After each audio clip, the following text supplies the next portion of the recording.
2026 विधानसभा चुनाव के नतीजों के बाद तृणमूल कांग्रेस के भीतर अब तक का सबसे बड़ा महाविद्रोह हो चुका है। पार्टी के 20 लोकसभा सांसद और करीब 60 से ज्यादा विधायकों ने एक साथ बगावत कर दिया है। लेकिन सबसे बड़ी बात, इन बागी सांसदों ने बीजेपी या कांग्रेस का दामन नहीं थामा है, बल्कि ये सभी शामिल हो गए हैं एक ऐसी राजनीतिक पार्टी में जिसका नाम कल तक किसी की जुबान पर नहीं था। नाम है NCPI यानी nationalist citizens party of India. एक ऐसी पार्टी जिसके पास कुल जमा चंदा मात्र 1 लाख रुपए है और जिसने आज तक चुनाव में एक सीट भी नहीं जीती। आखिर टीएमसी के इन कद्दावर नेताओं ने NCPI को ही क्यों चुना? क्या यह ममता दीदी के खिलाफ कोई बहुत बड़ा मास्टर स्ट्रोक है या फिर इसके पीछे छिपी है बागी सांसदों की कोई बड़ी मजबूरी?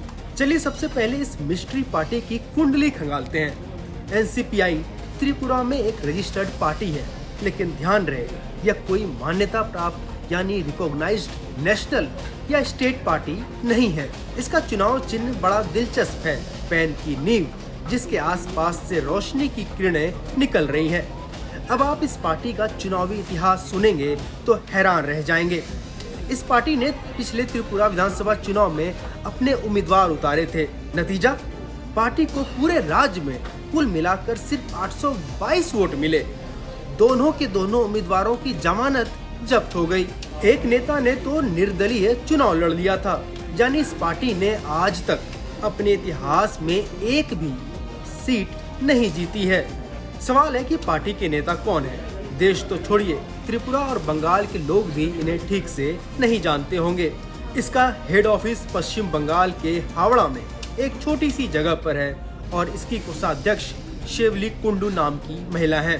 चुनाव आयोग के दस्तावेजों के मुताबिक इस पार्टी के खाते में अब तक कुल जमा चंदा सिर्फ 1,13,075 रुपए आया है। वहीं शुभ चिंतकों से मिले कुल 1,13,075 रुपए के चंदे में से 1,13,000 चुनाव प्रचार में खर्च करने के बाद इस वक्त पार्टी के बैंक खाते में क्लोजिंग बैलेंस के रूप में मात्र 75 रुपए बचे हैं। अब सोचिए, सुदीप बंदोपाध्याय, कोकाली घोष और शताब्दी रॉय जैसे कद्दावर सांसद इस 1 लाख रुपए के बजट वाली पार्टी में क्यों जा रहे हैं? यहीं पर आता है कहानी का सबसे बड़ा ट्विस्ट। ये फैसला राजनीति से नहीं, बल्कि भारत के सबसे बड़े कानून, दल बदल विरोधी कानून यानी एंटी डिफेक्शन लॉ से जुड़ा है।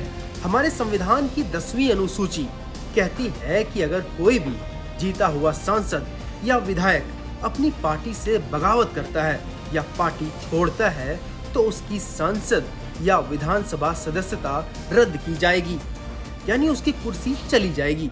लेकिन इस सख्त कानून में एक बहुत ही जादुई लूप होल यानी अपवाद है। नियम यह है कि अगर किसी पार्टी के कम से कम 2/3 सांसद या विधायक एक साथ मिलकर किसी दूसरी पार्टी में अपना विलय यानी मर्जर कर लेते हैं तो कानूनन उनकी सदस्यता बची रहेगी, उन्हें अयोग्य नहीं ठहराया जा सकता है। अब जरा गणित समझिए। लोकसभा में टीएमसी के कुल 28 सांसद हैं। बगावत कितने लोगों ने की? पूरे 20 सांसदों ने।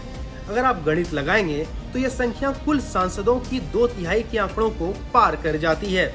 इन बागी सांसदों ने दिमाग यह लगाया कि अगर वे सिर्फ एक अलग गुट बनाते हैं या नई पार्टी घोषित करते हैं तो स्पीकर उन्हें अयोग्य घोषित कर सकते हैं। इस कानूनी जाल से बचने के लिए उन्हें एक पहले से रजिस्टर्ड राजनीतिक दल की जरूरत थी और यहीं पर काम आई NCPI। इन 20 सांसदों ने सीधे लोकसभा अध्यक्ष ओम बिरला से मुलाकात की और कहा कि हम NCPI पार्टी में अपनी मर्जी से मर्ज हो रहे हैं। चूँकि ये संख्या 2/3 है, इसलिए कानून के हाथ बंध गए।